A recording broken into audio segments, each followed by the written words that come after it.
Hey everybody, welcome back to the Dink Tank Podcast. My name's JJ. And I'm Graham. And this is episode 24. 24.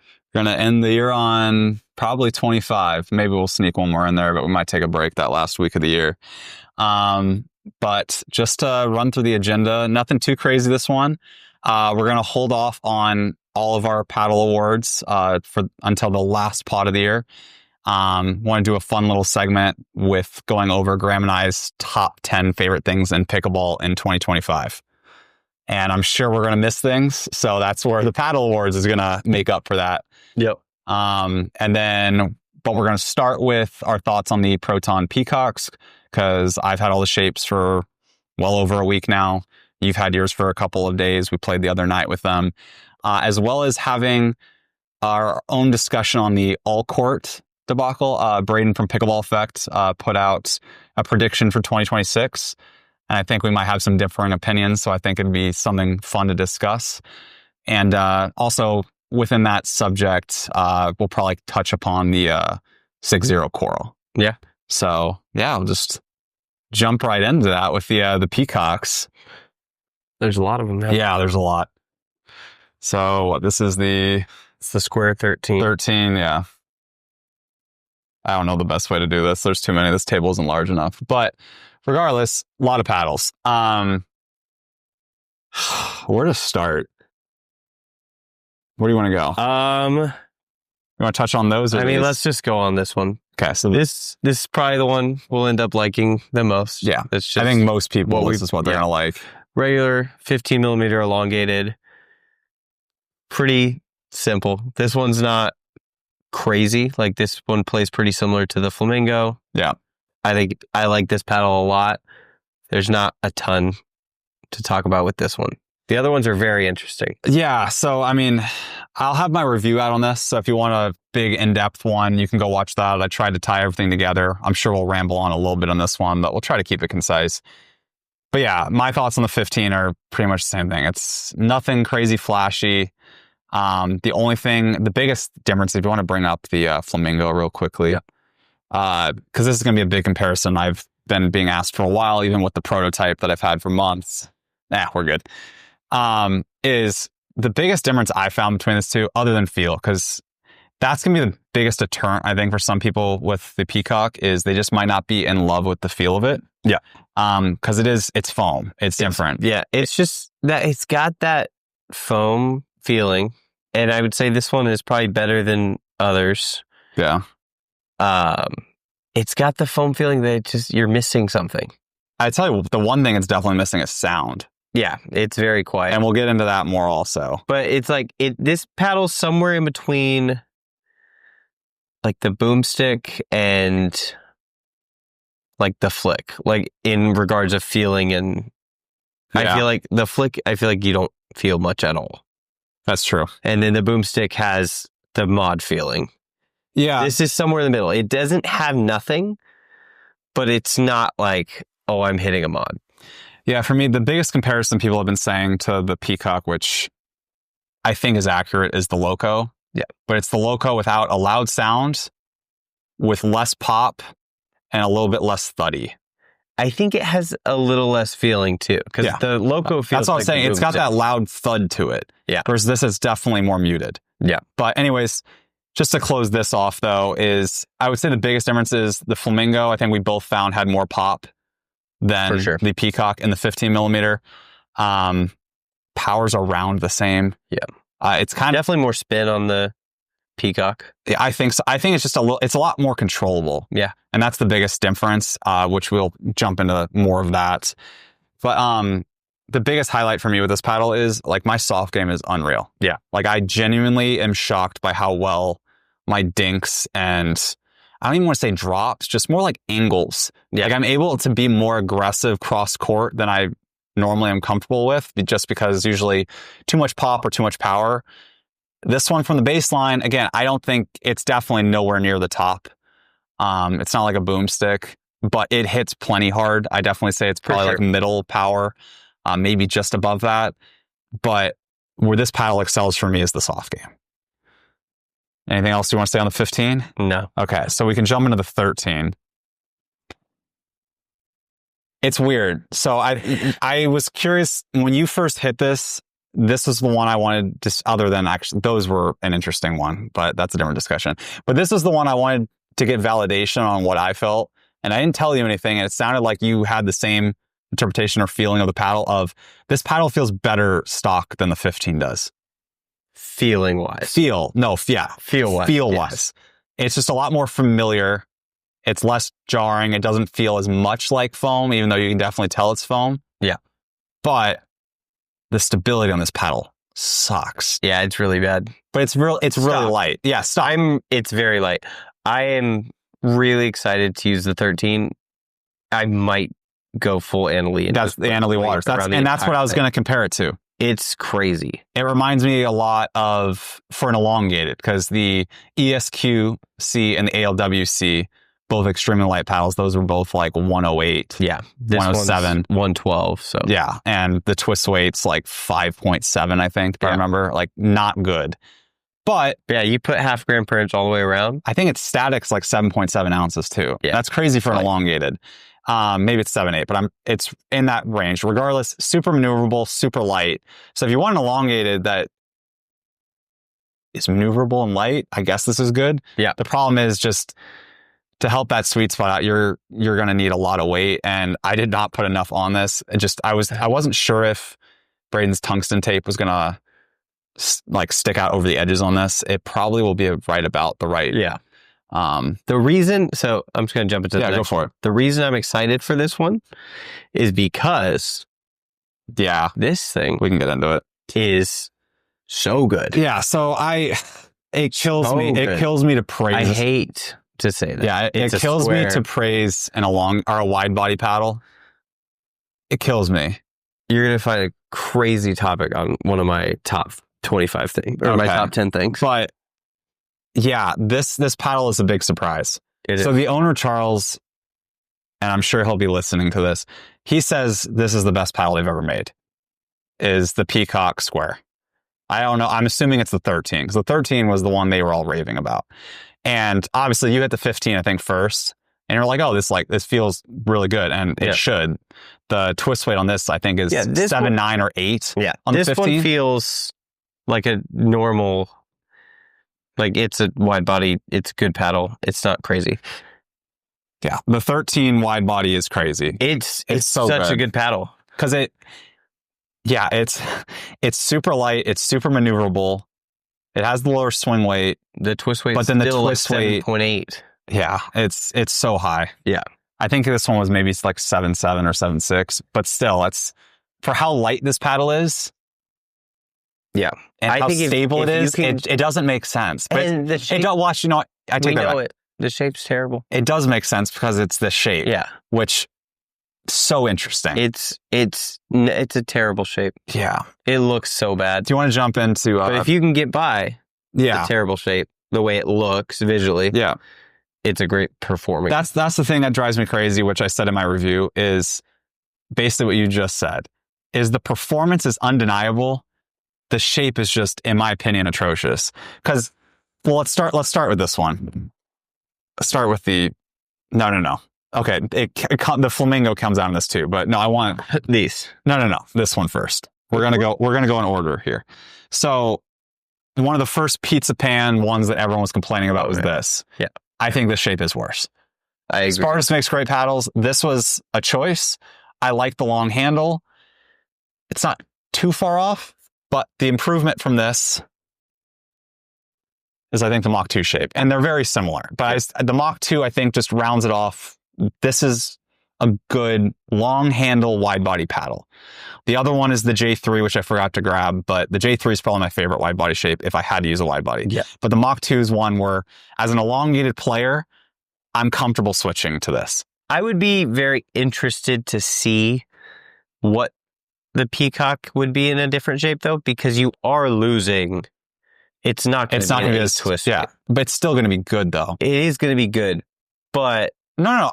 I understand. The pros of the Peacock, are you going to lose those? I don't know. Yeah, and we're not going to know. And again, that's the sacrifice, which I'm sure Proton, or at least I hope so, thought through, because they also added this, yes, and the flamingo. But as we pointed out, I think on the last pod, I mean, the J4, Honolulu is not even making the shape anymore. Yeah. They didn't release it in the NF. And they came out even with the J6, another elongated shape. Yeah. So it was a choice. I do think it's a bold one. I think it fits Proton's brand. The performance is obviously there. I'm just concerned. I just don't know if the market's there for a paddle that looks like this. Yeah. Especially too, because I know wide bodies have been, pushed very heavily, especially by like Chris at Pickleball Studio. But it's just, I don't know. I don't know if wide bodies are as mass market as we think. I think the pickleball nerd community is a lot higher on wide bodies than like the general consumer. Like there's a reason why, which they're now in, Dick's Sporting Goods and Shields, this will stand out on the shelf. And obviously they've got a very flashy design, which either some people love or don't. And I know it does very well in Asia because Asia loves colors. So makes sense why they have a headquarters out there or a second store out there and all that. It just, there's a reason why people in stores, like just general consumer, go towards elongated, but not only elongated, they go edgeless. Yeah. So it's like, obviously not the edgeless is wrong, but they go visually. And it's like the elongated shape is just a more visually appealing paddle. So I'll be curious to see how they do. But yeah, you're right. The 13 millimeter square, that's what all the Proton guys were using it, and we'll see. I mean, Daisuke used to use a square. We'll see if he goes back to it, or I don't know. It'll be interesting to see for sure. Yeah, no, I don't know. I was ready to absolutely say that this paddle. Oh no, I literally hit it and I looked at them and I was like, guys, this is a good paddle. Well, I remember too, because I mean, when you were asked, they were saying, "What do you want?" Oh yeah, you're like, I was texting these. Mark and I was like, "Hey, I don't need the squares. No. I just need the elongated." Yeah. And then I literally hit it and I was like, "Hey, I might need a square." See, the other thing too, if I remember correctly, also is I think this is actually even slightly shorter than a standard wide body is. Yeah, it might be, and it's a little bit wider, which I don't mind that. The problem for me is I just don't think you need all the space here. I wish it just tapered a little bit more. Yeah. And you could even have a longer handle then too. It just, that's the only adjustment for me is I just wish it tapered slightly different. Yeah. And you could have used that in another part, made it slightly taller. But I don't know. Again, we'll see. We both could be wrong because obviously we both are admitting performance of the square is great. Yeah. But it's just, we'll see. I'll be very, very, very intrigued to see how this is received. But yeah, in short, Peacock's a solid paddle. The squares are definitely a big surprise. The elongated 15, if you used a Flamingo 15 and you were worried about durability, maybe you had some core crushing issues, whatever it is, the Peacocks are a solution. The only other thing too, and this is not only Proton, it's starting to happen more across the board, excluding 160 paddle, which still makes no sense to me considering their other two releases aren't, is the grit levels on this are less than the Flamingo last year. And the new Flamingos have that same grit level now. They're still grittier than a Yola or a Paddle Tech or a Pro XR. But I've been hearing a lot of comments on it, and I just want to kind of put it out there that yes, that is the case. And I think it's just new regulations within the sport between UPA and USAP. I think there was a grace period last year where companies were able to get away with a little bit more.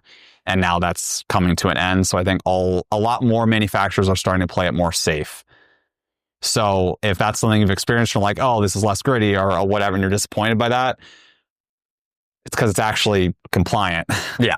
So that's going to be another interesting thing to be monitoring, because I've been hearing a lot of brands I think are starting to, or are worried after the 6.0 with the Ruby Pro, they might be scaling back their grit levels, which is a little unfortunate because it matters more for the pros who are using a new paddle every week. The amateur who's using the same paddle, probably on average for at least 3 months, I'd rather grit be grittier because it's going to wear down and then it's where you want it to be. So I don't know. Yeah. That's a whole nother topic, but I just wanted to say that because I've been seeing that floating around. I haven't heard anybody confirm that, but that is the case, especially for as many Flamingos as you and I have played with. For sure. No, and just seeing in our area in Arizona, just a lot of people play them. So yeah, it's definitely less. But next, I want to jump into an all-court discussion, which Braden from Pickleball Effect floated. I think he posted on his Instagram story, was the first place I saw it. And then I saw it in the Facebook groups. And that basically is Braden's prediction in 2026 is that he thinks power paddles have kind of reached their limit. We're going to see a stunt in their growth and development, and we're going to see more players now shift towards all court paddles. I think we both are in agreement on this. I don't know. I think that would be the right move. Oh yeah, no, that's what everyone should I agree with Braden. I think it would be a good move. I don't think, based on the people at the park, I don't think that's going to happen. Based on the average rec player. That's what I'm saying. I mean, I still see people at the park using original Gen 3 paddles, oh, yeah. mods. There's 2 at center court that still use them. And if they're not, Pro 4, Flamingo, Boomstick. I mean, look at the amount of boomsticks that I see is crazy. Well, that's what I was going to say. Is that's the prime example right there. Is look at the mod, Pro 4, Boomstick. Yeah, 3 best-selling paddles. You see them the most. Granted, 2 of the biggest companies, but also for good reason. Yeah. And Selkirk's reemergence with the Boomstick this year, there's a reason why that paddles, I guarantee you they sold at least 100,000 units. Yeah. Because I've heard some from some smaller brands of their numbers, and I'm like, if that's what they sold with some of these power paddles, Selkirk easily cleared 100,000. And I think the problem is, because at the end, Braden put, it was something like if they want a more complete game. Correct. I don't think a rec player cares that much about having a complete Not at game. All. And to me, it's like, I don't know if I was ranting to you about it or if I was ranting, I know I was ranting to my wife about it. And she probably was like, I don't care, but it's fine. Marissa likes pickleball. What are you She does. I don't think she cared about this. We left the park the other night and I was so mad because there was it was fine. It was a bunch of beginners, but then there were some ex-tennis players mixed in. And this dude was like, he was using like a $5 Amazon paddle and he was just wailing on the ball. Mm-hmm. And then he beat us. And I was like, that's fine. But you lost to an Amazon paddle? I did. And at the end of the day, I'm like, it's reinforcing bad behavior. Bad habits, yeah. Because they're like, oh, well, that guy is better than us and we beat him. Yeah. So we're doing good. Yeah. When in reality, I was like, I'm not taking a ball off the paddle to the face. I'm not. And that's kind of how people play when they have these power paddles. They're like, I can wail on the ball and beat people. And I'm like, no, because I'm not going to get into that. I'm like, cool, I'll get out of the way. Even if it's going in, I'm like, I'm not getting hit by that. Yeah. There was a few pop-ups the other night we were playing that I hit, and I was like, I'm just going to turn around. I'm not doing that. Oh, yeah, Every just time, not worth it. It's not worth it. Yeah, I'm like, it's fine. I'll turn around. So I think the power paddles reinforce bad behavior. Correct. And they're also more fun. They are. Especially like the Boomstick, which is loud and hits hard. Mm-hmm. And it's a flashy design. People love red. Mm-hmm. It's Selkirk, which is a brand people know. But I mean, not only that, look at the Ripple, like the original one. Mm-hmm. The demand for that, I mean, people are reselling that for like $1,000 on eBay for the people that got into the beta or the alpha, whatever of the 5 that came out before the release. Real quick, I wanted to pivot because something you said. I had this originally in the show notes like last week, and I just want to plug this in here. You're talking about power paddles or just people pelting people. I want to throw up a clip of our buddy Cody just getting absolutely demolished in the face. I'm sure a bunch of you have already seen this. Oh. Fun fact, this is one of our very good friends. And he went for a dink, or a ball got like off the net. No one went for it. So he dove for it, got it.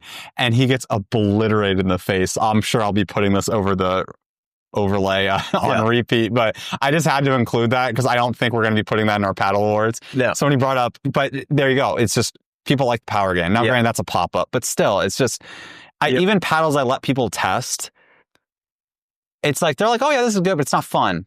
And it's like, people want to have fun. Yeah. And it's just people, and the other problem too is a lot of people, like, I mean, I would even put myself in this category to an extent. Like, I go to the Opal at Worlds. There was one guy, his serve with the Opal, I've never seen a ball move faster. Yeah. I can't hit it that hard. So it's like, I didn't play tennis. I played ping pong. That's my only, paddle racket sport background. And it's like, I can hit it hard. And that's just, I mean, I don't have the tennis strength. So it's like, I need a little bit more of aggressive paddle. And then you take people that are beginners or don't have any, and it's like, yeah, they're going to want a power paddle. Yeah. And there's some people that if you can hit it that hard, you don't need one. Jack Sock does not need to be using the boomstick. Here's the other problem too. They made a perfect paddle for Jack Sock. Yeah. And that's the era, not the boomstick. No, correct. They sell more boomsticks. Jack Sock uses the boomstick, hits it that hard, they sell more. So I get why he's using it. If you can hit it that hard, just don't get one. Yeah, I mean, and for sure. The other thing too is, and I think the one we saw this the most with was the original Gen 3s. The YOLO Pro 4 and the 3S have this as well, and the mod, but the mod was the Gen 3, so I'm not going to count that one. But when we both first bought the Gen 3, why was that paddle so popular, and why have power paddles this year taken over? If you had power, you used to sacrifice control. All of these power paddles have adapted.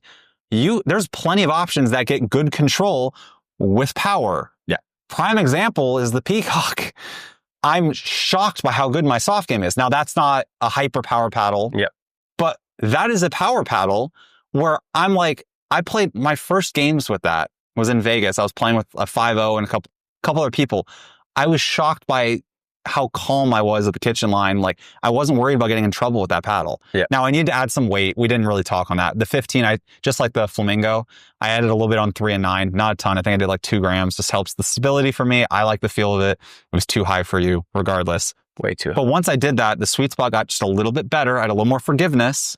Yep. And I was like, oh my gosh, like drops, resets, dinks. Like, I'm fine. This is good. I'm not popping balls up. And from the baseline, I can hit it hard. Yeah. I think the problem too, though, is like, cool, that's great.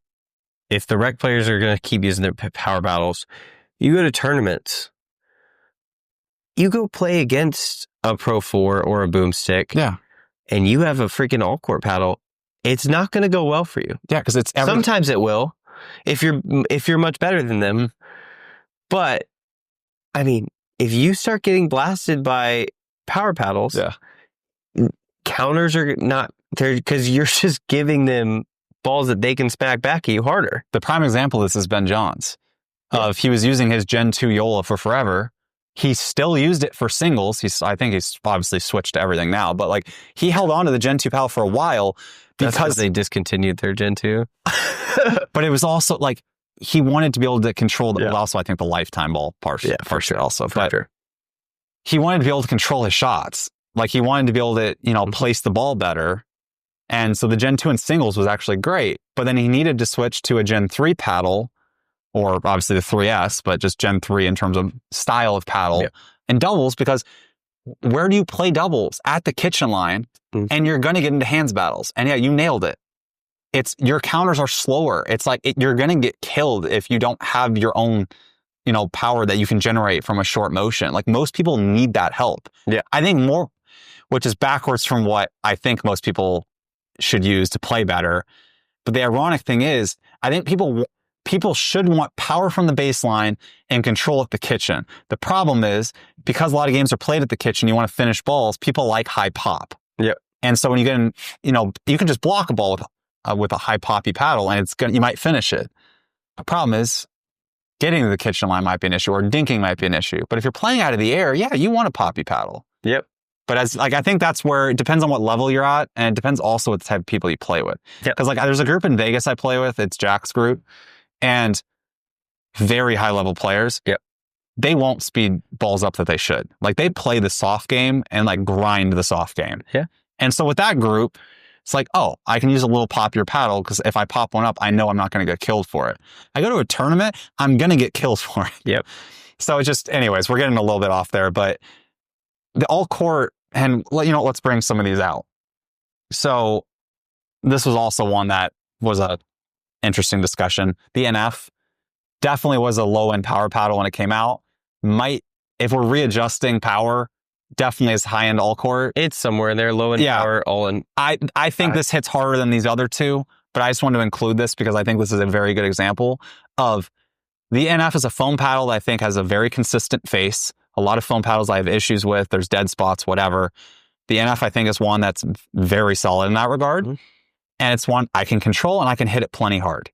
I just wanted to include the NF because these are the two that have been a lot more popular more popular as of late and newer. And that's the Coral and the Charm from Pickleball Apes. Yep. And I have both the elongateds. And the elongated Coral I do not believe is out yet. I think it's pre-order. And then obviously the Charms are out. But these have very similar technology. If you're a smart paddle nerd, you can figure out maybe why. But very similar technology, very similar cores. This one came out first. This is the one I had been playing with. And I when I first hit this at Worlds, Lewis had it because it had arrived at this house while I was gone. I was like, this thing is terrible. I hate this thing. Like, it just feels like a wooden board. Then I played with it. I hate the feel. I love the performance. Yeah. This paddle is great. And it's because it's not an ultra power paddle. It's not a power paddle. I can swing full on drives and the ball dips like crazy. Like, I don't have to worry about pop-ups. It's very interesting going to an all-court paddle after, playing power. And I understand where Braden's coming at. And now I think the one I prefer a little bit more, even though I prefer this shape, Pickleball Apes, fantastic shape. This X, since they've added it in the Pulse line, the Pulse was one of my favorite paddles last year. X is a great shape. 6-0, I wish you would make that shape, but they're not. Regardless, though, the Coral, though, is, I think, the refined version of what that is. And I think more people, this would be less jarring of a feel. But both these paddles perform very well and very similarly. Yeah. But it's the same thing. It's just like, you can swing full, the ball's going to stay in, you're not going to pop as many balls up, you get good spin. And it's, especially if you're a tennis player with a big swing, a big drive, you don't want a power paddle. You want something that you can swing full, get your full topspin stroke in, and keep the ball in the court. And if you can generate your own power, all court is better. The problem is, I think that takes a pretty high level player. But yeah, the Coral is, I'll have a review out on this shortly. I think the pod will drop before it, but Coral is a big surprise for me. I was not expecting to like this as much as I did. I think I like it a little bit more than the Opal.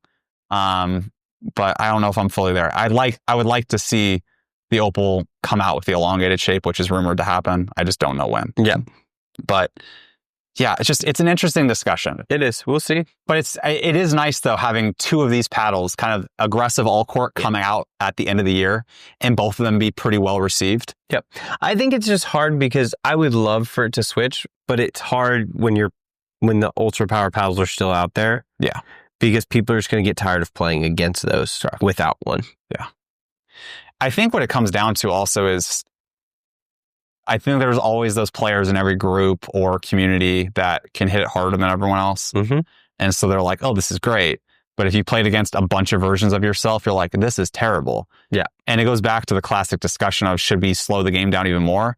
Because I would also argue the game is a lot more fun using an all-court paddle. Like, if everyone's using an all-court paddle, I agree. it's so much more fun. Well, if everyone's doing it, but the thing is, they're not going to. They're not going to. Yeah, especially not at tournaments. Well, I mean, we're playing that tournament. The last person we lost to was using the gearbox, the edgeless one. The ultimate. It was either the new Pro Ultimate or it was just the Ultimate. I don't remember. It was the 16 millimeter one, the Ultimate, not the. That might be the Pro Ultimate. Was it purple? No. Okay. Regardless, it was one of the, after the original Pro Power. Yeah. It's one of, it's either the Ultimate or the Pro Ultimate. If we were using all courts, we would have gotten killed. Oh, we wouldn't be able to do anything. Especially for how fast their hands were. Yeah. Anything that's there, they block, it's finished. Yeah, exactly. Terrible. So I think that's why it's hard. But yeah, basically my prediction or my response to that is, I kind of what you said. I would absolutely love that to be the case. Mm-hmm. Zero chance it happens. I will be the first person to give up my power paddle. Yeah, 100%. If we as a community have it. If we as a community agree, hey guys, we're getting rid of some of these. We're going to phase more paddles out. Yeah, take them. Yeah, I would love it. As long as everyone's there taking, I'll do it. Yeah, exactly. Because I would love to go back to that game. The other problem too is it'll be interesting to see the sales on the Coral, but although the Opal was a little divisive, and obviously still is, I think it's a fine paddle. But I wish the Opal was maybe a little bit hotter of a paddle because it would feed into look at Selkirk. Now the Lux still sells well, but you think they're selling Luxes now with the boomstick out? It's got to integrate. It did have the new Infinigrit first, too. The updated one that was 19 millimeters instead of 20. Regardless. It was juiced. But regardless. Whatever juice lux is. But it's just like, yeah. It's just people aren't going to switch if it's out there. Power paddles sell better. That's why the whole industry shifted this year. Yeah. Is because they saw the success of all of Yola's last year and every other power. Look at you want to go way back to last year, the Pro Power. That took over. Yep. It's just people want power. Yep. And it's not going to change. I agree. Now, the one thing that would help is if we all switch to a Franklin ball. Then I think the game is actually in a pretty good spot, though. No, because then you don't have to change the paddles. These power paddles... You're going to have to go back to mods. No. The whole point is to slow the game down. It's just like what golf is doing. Golf isn't changing the equipment. They're changing the ball. They're rolling the ball back. So if we all switch to Franklin's, and we love the Lifetime ball. I love the Lifetime ball. Oh, shoot. We'll get to it. What? You'll know the reason why I just reacted to that, but I'm changing one of my answers. Anyways, yeah, to summarize, all court, I'm sure we'll see more all courts next year because there definitely weren't a ton this year, but are not as many. But power's, I think too, power's still going to dominate. Power's capped, so people have to start doing other things. But the biggest problem is, other than Selkirk, every budget paddle is usually a control paddle. Because it's not as exciting, so it's harder to sell. So that's why they've fallen down the price category. And power is the way you can sell it. So unless you figure out some new surface or more spin or the whole paddle's a sweet spot, which every company already claims, but say it's somehow actually true. Yeah. Then maybe an all court could, I would be down to bring that down power again. I mean, a great example of, I'd say the last dominant, it was more aggressive at the time, but like the Double Black Diamond is a perfect example of a paddle that is clearly all court now and great sweet spot, great feel. Like I would like to see another one of those come up next year. I would like to see one of those take off. I just don't think it's just hard because the Double Black Diamond, when it was super popular, the Gen 3s were out, but they were also no, they weren't. They were coming out. Later, because 6.0 was one of the first with thermoforming. There's a bigger gap. Was it at the There's end? A bigger gap there than you think. So was that at the end of that 23? year? Yeah. It was much later because... It was the end of 23? Because the 6.0 might have come out at the end of 22. And then the Ruby came out at the beginning of 23. Gen 3s came out in 24, right? Yeah, I think. They came out in April. So it must have been the end of 23 when those paddles came out.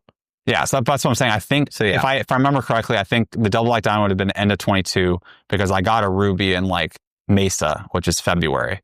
Yeah. And then obviously that was an iteration of the Double Black Diamond, just Kevlar. Yeah. So, and then the end of that year, we got Gen 3s. I think it was the end of that year. They definitely came out in April, I think. Oh, maybe. Oh, no, you are right. But because then they got banned within 2 months. Yeah, you're right. Anyways. Yes, but what my point was with the Double Black Diamond, the power was not where it's at now. That's what I'm saying. It's so far down the scale now. It was definitely more aggressive back then. Like you get at that thing pretty hard. For sure. But the reason why I'm saying is that paddle solved an issue of sweet spot. Yeah. Because thermoforming was getting popular because the carbons were like, I think the first ones or whatever. It was all around that time where it's just like, oh my gosh, thermoform paddle, great sweet spot. Carbon fiber was picking up. Like, anyway. I think the power level is fine now. There's not a paddle that I'm like, oh, this is too much. There's sometimes there's a couple, but no one uses them at mass. I would say the gearbox. Okay. The original gearboxes, which this is another subject we're not going to get into. I'm going to be very curious to see the sunset list. Yeah. Because 0.44 paddles are finally going away. The Pro 4s and those are fine. The top end of what we would call power now. Even the boomstick. The boomstick, which is, I would say, the hardest hitting paddle. I think it's fine. It's fine. It is scary with a Lifetime ball, but yeah. I would say overall the power's fine. I think there's a lot of durability issues or solutions. That's what I'm trying to say this year, and I think they'll dive more into that. Yeah, I mean, with all the foam innovation we've already seen at the end of this year, I'm sure people are going to keep figuring out, and maybe we'll see something else. Yep, exactly. A slight tease, but we'll see. But anyways, that was a good discussion. I just saw that and I'm like, this will be a fun one to talk because I love talking paddles. I love nerding out, but I think it's more fun, especially in a podcast, to be able to, share opinions, and also it gets the comments going. Because yeah, if you guys disagree with us or you agree or have a different take, like start a discussion down low. I always reply. I love having my favorite ones are where there's comment chains and there's like 8 or 9. Yep. Because sometimes other people jump in, or it just might be me and somebody else going back and forth. So I absolutely love it and I appreciate it. And I think topics like this really kind of engage the community of pickleball. So I want to start trying to find more of these to incorporate each week. But our last topic, which will be, like I said, kind of a little prequel before our Paddle Awards episode, is I asked Graham to write down his top 10 favorite things in pickleball in 2025. Doesn't have to be just paddles. It can be gear, accessories, apparel, clothes, whatever. So, yep. Actually, it could be something. One that's on mine is completely different also. So I don't have mine in any order. So maybe that's a mistake, but we can get into it. I got 5 paddles and then I got 5 non-paddles. Okay, let's go through the paddle. Let's see how many. I have 1, 2, 3, 4, 5, 6, 7. I have 7. 7 paddles. Yeah. So let's go through the paddles first. Cool. The obvious one for me, because I'm going through, I used this paddle for 9 months with the prototype included. Yeah, you're gonna bring it up Project Flamingo. Yeah, me too. That was the first thing on my list. Yeah, Project Flamingo is one of my top 10 favorite things from last year. It was just a Gen 3 that you and I both gravitated towards. We really loved the feel. It was the right weight for us. And yeah, it has to be on there for how long we use this paddle. We used this for so long. And then I still stand by this. This is my favorite paddle, and I would say the best paddle for me. I think I play my best pickleball with this paddle. That might be switching from... Maybe switching now. There's a lot of stuff out. At the beginning of the year when it came out, it was not close. Yeah, that's true. No, it was the best paddle, even with the 3S and some other paddles that I would objectively, and I'll just get into my second thing, I still think the Pro 4 is probably objectively the best paddle. And I'm close to you on that. I didn't put the Pro 4, and I have a comment to go off of that compared to this. This is at the end of my list, I did the dual stamps 3S. Yeah. Because I prefer the 3S feel over the Pro 4, virtually the same paddle. But the fact that you can get a dual stamps 3S for $200, that's fair. When it's virtually the same paddle, I'd rather include that one. Yeah. But yeah, I still think, like at the beginning of the year, I played my best pickleball with this. Well, where I was going to go to that before you pivoted, although the Yola is a perfect. We got back from the Yola event, we had the Pro 4s. Now, granted, we hadn't had them very long. Yep. We tried using the Pro 4. We used it after. We both still switched back to this. It's just, I think it's just a feel thing. Yeah. I think I just play my best pickleball with it. If I was, I don't know. It's hard. All the paddles are so good now. Yeah. And it's one of those things of, for us, this is in our top 10. Yeah. I don't think this would be everyone's favorite Gen 3. I just think, in my opinion, it is. Yep. But that's, again, based on the way I play and the types of paddles I like the feel of. Yep. But people who say, like, objectively, there's better Gen 3s. Oh, for sure. I agree. Yeah. Well, my list has a ton. So yeah, mine too. That's also why I don't feel bad about including that. Yeah. Pro 4, Flamingo. This one we should have had. I don't know if this will be on yours, but for me, it definitely is. The Thrive Fury, which is my current main. Thrive Fury, 100%. Because that, I think, is objectively the best Gen 3 on the market right now. Yeah. I really, until we got the Peacocks, and I got a couple other paddles too, I haven't used anything else for 2 months. Oh, I know what I was going to say comment-wise, which will feed right into this also. It's always telling for us when we're getting all of these paddles in and we still go back to something else. Mm-hmm. And again, personal preference. Yeah. That's not saying that'll be everyone's experience. No, the Fury is the best paddle on the market. It's so good. And that when you said, I don't know if I'd say that about the Flamingo anymore, the Fury is the best paddle, and I play the best with it now. It's just one of those things of the one thing I will say for some people, because I've had 2 people tell me this, that they're like, I like the performance of the Fury. They don't like how stiff it is. Performance-wise, I think it's one of the best Like I said, I think it's the best Gen 3, especially for me. Yeah. But some people might like a little bit more plusher paddle. So that's the one caveat there. Like I said, it comes down to feel. That's people that like foam. Those are just people that like foam. That's fair. And there's another one on here that's a little bit, I would say, is a little bit less stiff. But anything else you want to say on the Fury? I think I might have cut you off with something you were going to say. I think it's great. And also, I love that it's offered in 2 shapes. And the color, it just looks so good too. Black. Like, there's so many things I could say about it. Yeah, it was definitely a surprise for as how good that paddle was. What's your next one? The next one I got is so random. Okay. A paddle that I loved so much this year that it just got completely glossed over. Okay. The Paddletech GTO-C is so good. That paddle is so good. I will say I've never had more fun hitting rolls in my life. I've played some of the best singles in my life with that paddle. I don't know why. Interesting. The sweet spot feels amazing. Oh, the sweet spot's phenomenal. Did you use the 12.7? Yeah. Because that has more weight. Yeah. Because that's the weird one of where the swing weight on the 12.7 is more than the 14.3. I have the 12.7, and it's the Kyle Yates one, which is supposed to be the same. Oh, yeah, but it was something was a little different. The slightest bit. Every one of them. Yeah. But that was a random paddle that I was scrolling through our videos from this year, and I was like, I loved that paddle. Yeah. That's definitely a surprise. I think I enjoyed my time with it, but yeah, I think it was the same thing with control, but that's interesting because I didn't try it for singles. So singles, that might have changed my opinion a little bit more, but for doubles, I just couldn't hone it in. It just was a little too jumpy for me. And it's because of all that weight, which made the paddle feel and sound phenomenal. Yeah. And helped the sweet spot issue because obviously still a Gen 1 paddle, but all right. Definitely a surprise. I put J2, but since I have this, I'm going to bring it up. I did the NF because I think objectively for me, this is the most, there's one other I'd put in that, which might be an underrated paddle. So I'll save that for the paddle awards. I think this one still would choose it for me, but the NF is just, I think, the most consistent across the face foam paddle. I am not the biggest fan of foam still. I like that it's solving durability. I like that it has a market. I like that there's innovation. I think the push to foam, especially by a lot of the reviewers, I think is still a little premature.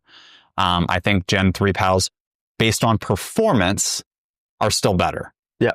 Now, in terms of durability, I won't argue that. Yeah, foam's way better. Yep. But it's just, but then it goes to the classic argument. If a Gen 3 paddle lasts you at least 3 months, are most of the people that watch this using a paddle more than 3 months? Yeah, probably not. Probably not. Anyways, you'll sit around and listen to us talk about pickleball for an hour. You definitely have bought. You've definitely bought at least 4 paddles. How many paddles have you bought this year? At least 4, which is 1 every 3 months. Sometimes multiple, at one time. Yep. But yeah, the NF has to be there for me. I think that was a huge surprise, and even with the FC too, the FC Plus giving, they're very similar, but just it's so many options. Yep. It's just, I think it's a great paddle. I'm very excited for the new CR paddles. I think it's CR, which will be a more aggressive NF. And I've been told it'll be similar to the Loco. So as long as it's not as poppy and I get a little bit more power out of the NF, I might switch back. Yeah.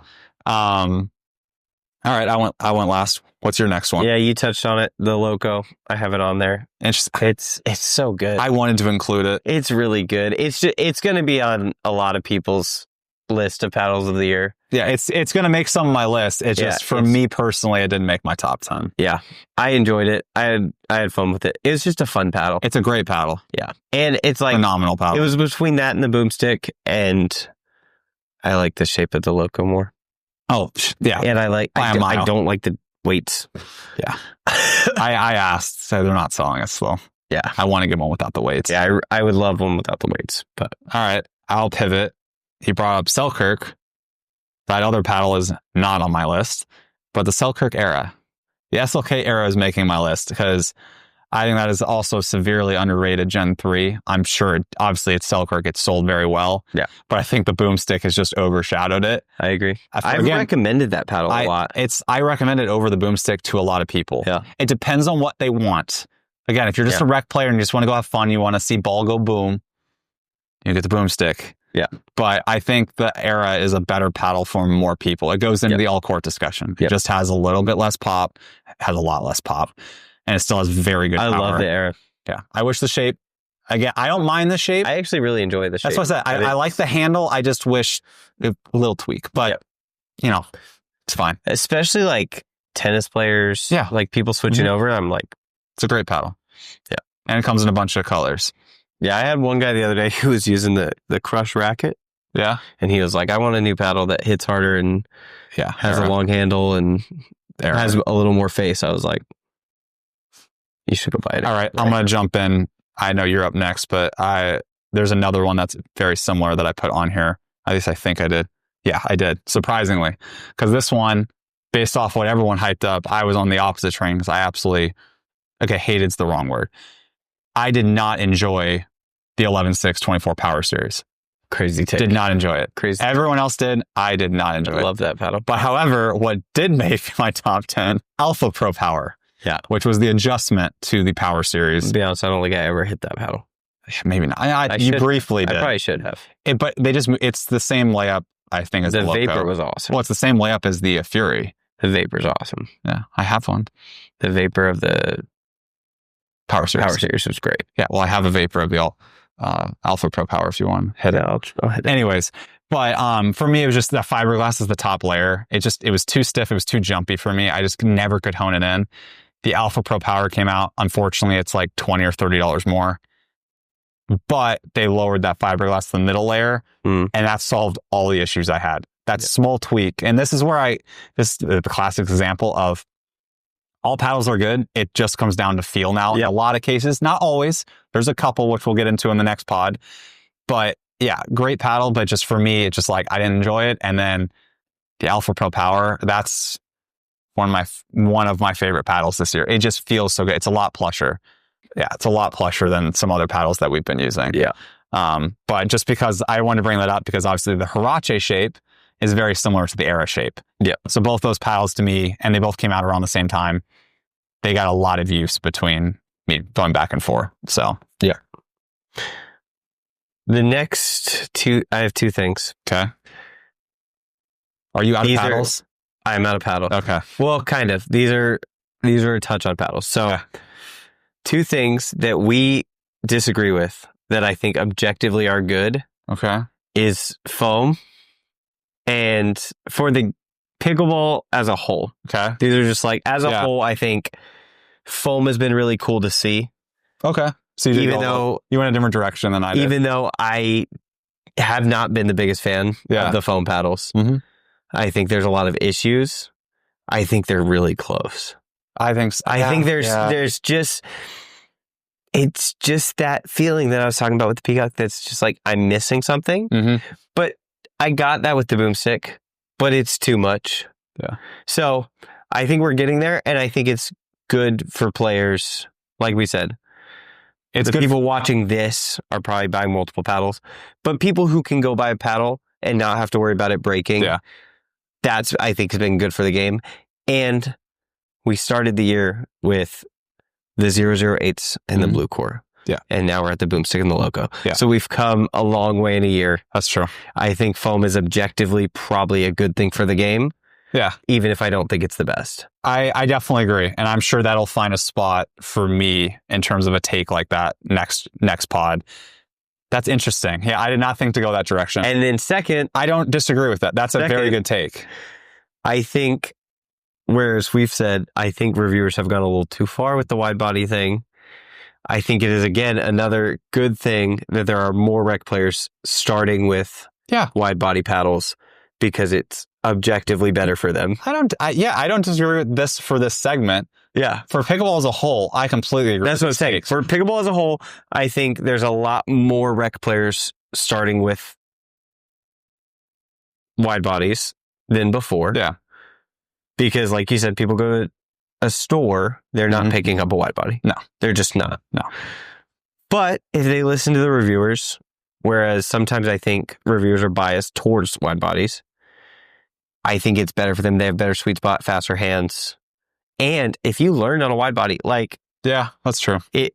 We were joking about this. It's like, we switched from elongated and we're like, can't reach anything. Yeah. But that's because we're used to hitting it. Yeah. I mean, these, like, the kids that are starting using wide bodies now, like the 14-year-olds, because they can't lift anything else. Yeah. Hey, I don't know. They're crazy. There's a girl at my club. She uses an elongated.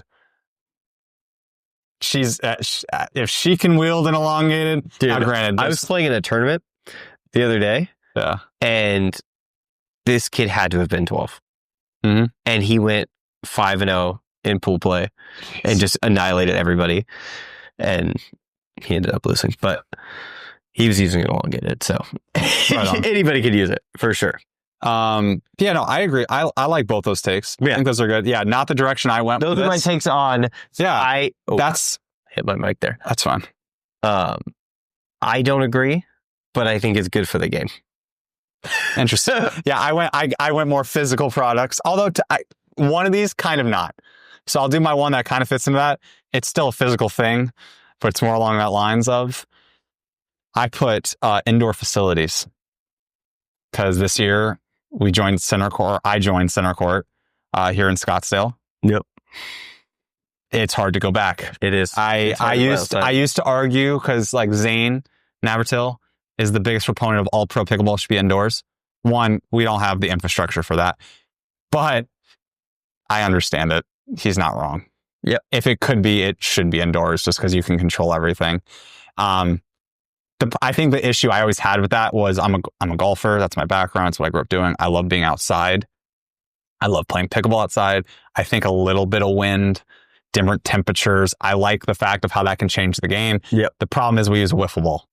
And as we saw, and we joked with, or I should say, oh no, we joked a little bit with him in Vegas and then definitely more at Worlds. Chris's Chasing 5-0 series. Some of the weather he's put up with at PPAs. Yep. Like, that's not pickleball. No. Because, I mean, it's one of those things of it's like during rec or public park, if it's like that, you're like, we're not going to play today.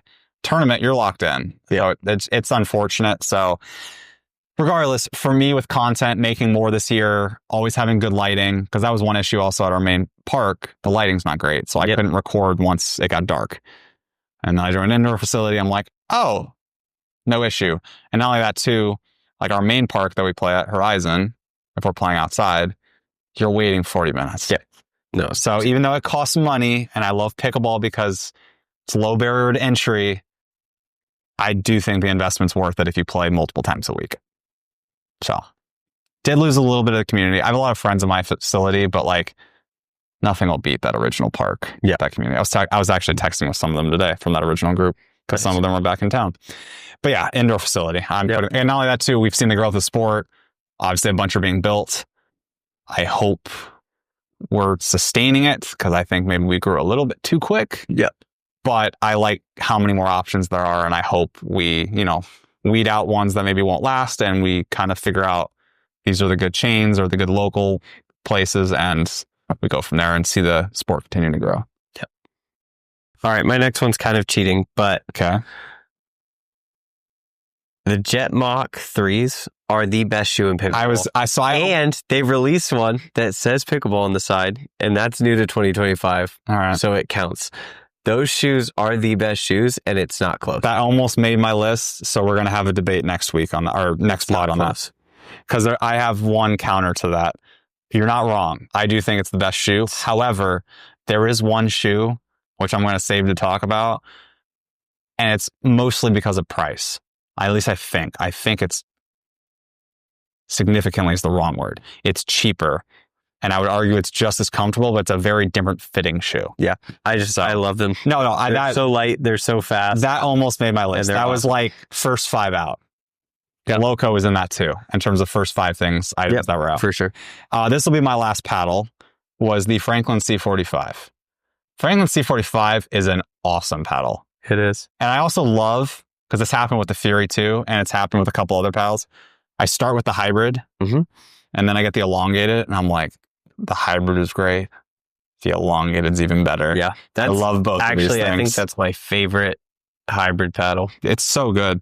I really like the C45 hybrid. And obviously, Aaron's a huge fan of that then too. And then even like the Paris Todd one, the 14.5. I haven't gotten to hit that one. It's a slightly different shape. It's good, and it comes in purple. Yep.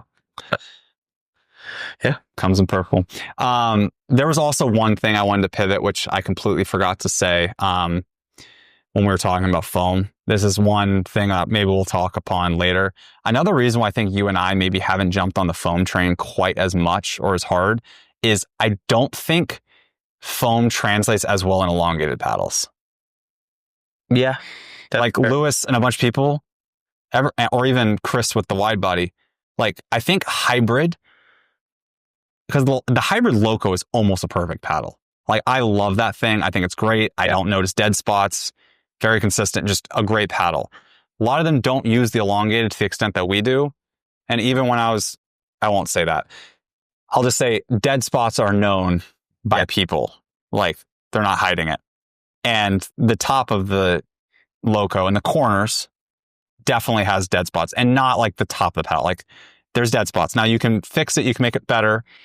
And for a whole, I think the Loco is a very good paddle, even for the elongated. I still use it for fun. The problem for me is not the dead spots, it's the poppiness. Yeah.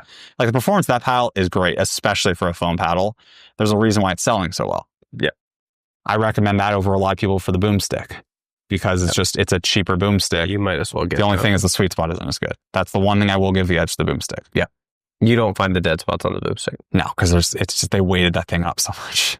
And because it started so light. The Loco already starts heavier, so you can't do it as much. But anyways, that was just one thing that I wanted to point out, and I completely spaced on because we pivoted to another topic. But let's see, how many more do you have? I have 2 also. I think one of them's the same. Bag? Yeah. I put both of them. Forward bags, or formerly kitchen. Yeah. The Ranger and the Court Caddy, phenomenal. Yeah. Like, they are. It's one of those things of, and this has been said, it's at a price point where it's just like, it's not a bag that everyone should go buy. But especially the Court Caddy, the Ranger's more affordable, but the Court Caddy specifically, that bag will last. The Court Caddy is such a good bag. I am the biggest proponent of, if you can buy one thing and it's going to last me a long time and it's brand neutral or agnostic, I'm all on it. The Ranger is all I've used. I've used it for everything. It's the majority of what I'm using too. I take it to work. Yeah. I take it to when I travel. Mm-hmm. I've been using that for everything. It's just nice. It's one of those things of, I rotate. Yeah. So for me, like, bag wise, I'll go through this. Well, I'm sure this might be something we talk about next week, but this will be a quick thing. The new Franklin tour bag, matte black, that thing is sick. That is one of the best looking tour bags I have seen. It's branded, but it's all black. So, like, it's kind of hidden. That I love. The Court Cat. So, like, that's, if I want to bring like 20 paddles to the court, I'm taking that. Yeah. Court Caddy is probably my most used bag because I can bring like 6, especially with the paddle sleeve. So if I'm, bringing a lot of paddles, but not like a heavy, like I'm not doing power testing or whatever else, or demo day for a bunch of people, I'll bring the Court Caddy. Ranger's my daily bag. Yeah, I can bring it to work. If I'm just going to play rec and I'm like, I'm not testing paddles today. Like I am, like I'll bring 3. Yeah. Like I want to use these 3 paddles, the majority of just that. It's the Ranger. And actually one which they don't sell anymore. I love the sling. Yeah. The sling bag, which didn't get enough love. It was too expensive was the problem. Like, it was the same price as the Ranger. Yeah. Now they went on sale and clearance, but I love that bag. Because it's just like, if I'm throwing, like, I'm just going with my girlfriend or whatever. Like, we did a electric pickle when it opened. I brought that, threw in 2 paddles, a couple balls. It was great. There is one other bag I'm missing, and I'm totally blanking on what it is. Oh, there's a couple. There's a new Thrive bag, but Neonic has one too. Just kind of more of that like old school Selkirk, that square bag. Yeah. Because I'm a huge fan of just the flop, the big open top, and you just see everything. That was my favorite bag. I used the original Selkirk bag when I was starting to test paddles. I just love it because I can see everything. Yep. It's a ugly It looks like you're carrying like pizza box, like pizzas, like your delivery boy. But it's just convenient. It works. No, it is. And we're seeing more bags that have the big floppy top, that have more dividers. So it's like, I'm excited to see kind of what comes out because there's a lot of bags. They just posted their first video of their prototype for the big bag. Forward? I saw it. I commented. Yeah, I'm excited. I did. I think I did a chef's kiss with a fire emoji. But yeah, I am looking forward to a bigger forward bag. Yeah, it's gonna be cool. Especially for tournaments, because like the Court Caddy for travel, honestly, it's great. It's fine. It just, I wish it had one more like very clear defined pocket where I could put stuff in. That's the one thing when I'm at tournaments I'm missing. Yeah. Outside of that, it's got everything. I don't need anything else. Yep. We don't need, in Arizona, we don't really need a shoe cube. It doesn't rain here. We wear our shoes, or at least I do. I wear them everywhere. Yeah. So yeah, but yeah, shout out Forward. Great products. If you want a bag that'll last, I can't recommend them enough. Yeah. But there are cheaper alternatives if that's too much for you. And I'm probably going to have something coming out, kind of going through all of the categories of bags pretty soon. Yep. The last thing for me, I'm changing. Cool. Lifetime ball. Yeah. That's why I said it earlier, and I was like, that should make it, because we were big fans of the Vulcan ball, even though despite its faults, I loved the Vulcan ball just because it's speed. Yeah. I like the Vulcan ball. I do think the Vulcan's speed is better for the game than Lifetime. I agree. Actually, you know what? Let me take that back. I think if you could make the Lifetime ball go the speed of the Vulcan and the bounce and have the same consistent bounce, great. It'd be perfect. Perfect ball. But I'm not, that's too nitpicky. Yeah. Because Lifetime has solved what Selkirk was trying to. Yep. And that's the Pro S1 ball. That thing doesn't really crack. I've seen a couple, but like it does not crack. That's why they have their 1 year no crack warranty. They wanted to solve durability with balls because balls are expensive. Lifetime without advertising has done it. Yep. I've been using the same Lifetime balls for 3 months. Yeah. They're not even going soft. I don't think I've seen a cracked Lifetime ball. I haven't either. Yeah. I think I've heard people say they've split, but we don't have cold weather. Like in terms of, because there's a big seam. Yeah. We are not going to get that here in Arizona. No. So I'll monitor that in terms of people that play in the winter in colder states. Obviously it gets cold here, but we're usually playing inside now. Cold is a stretch, but yeah. Well, it's cold enough to crack. Like Franklin balls would crack. Yeah. That's what I'm saying. Like it's cold enough to affect even a Franklin. No, for sure. But yeah, no, it's not snowing here. But yeah, the Lifetime ball, I did not like it at first. And the main reason was the bounce. I just thought it bounced too high. But then we found out, once the ball's slightly used, it doesn't bounce as much. And the ball stays the same, stays round. Yep. It's just so consistent. It was nice playing tournaments with it this year.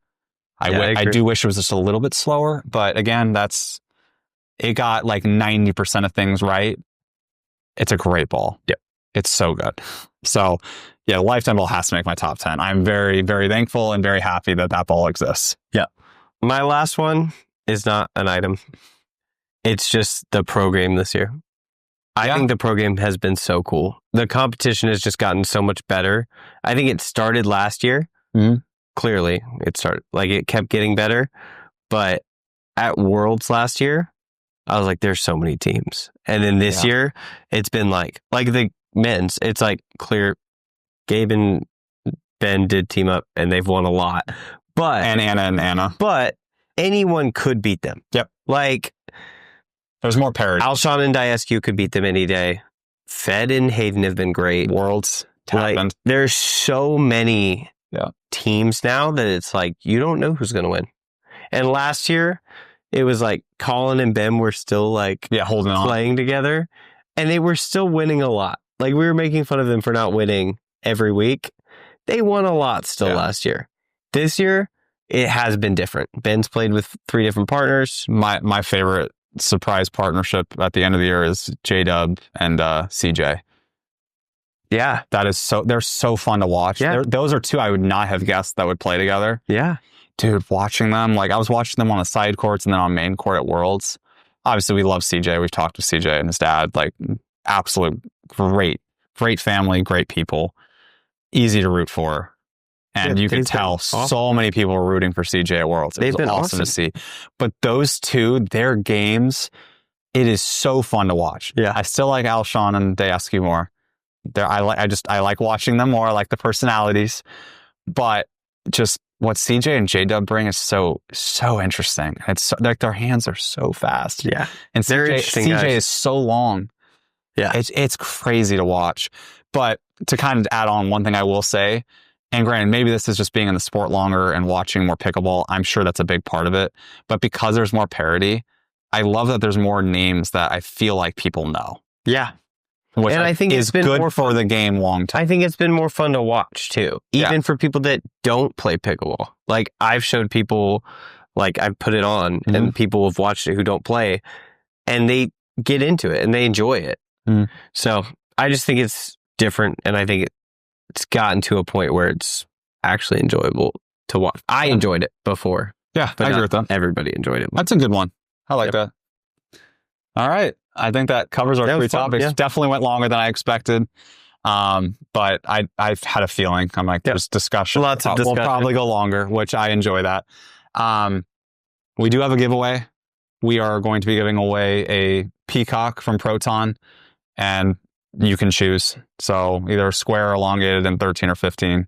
Just let us know. We'll get it shipped out to you. And all you have to do to enter is...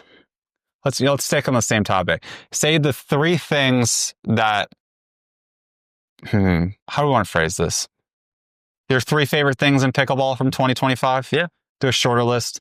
So yeah, just put your top 3 things you're most thankful for, your top 3 favorite paddles, whatever it is. Obviously, we went a bunch of different directions in this, but just list 3 things that happened in the pickleball space 2025 that you loved. You'll be entered. And we'll probably do the announcement of the winner in early January. Yeah. So we're going to do 2 rounds of entries again. You can enter this week, and then you can enter at our next pod, which will probably be in a week or 2, depending on news. We'll see. Cool. I'm back in town, so we can film a lot more. Yeah. So, but anyways, thank you guys for watching. We hope you enjoyed. Thank you guys. See you next time.